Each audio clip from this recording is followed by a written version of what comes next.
云一块要过来，风跟雨就突然间非常大。当下是不是很惊险的时候还救了一个人，救了一个民众，是不是？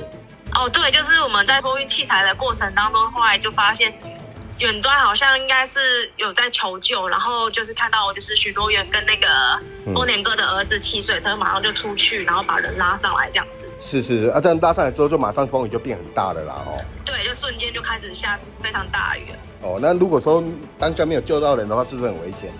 哦，非常危险，因为完全因为房间可能就是海雾整个起来，然后让整个就是泥沙在那边滚，完全就是看不到他在求救，因为他那时候他在求救的时候，其实一开始的时候我们其实蛮远的地方，水平看海平面的话是几乎看不到他。是，哦，那就真的是蛮幸运的啦，哦。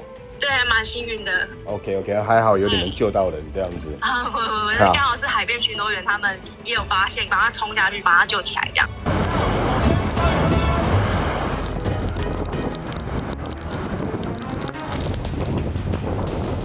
因为它还是有一个雷雨报进来了，10点钟就开始打雷下雨的，阵风4级突然跳到阵风7级。海边它因为还有西南风的影响，所以海边会比较大一点。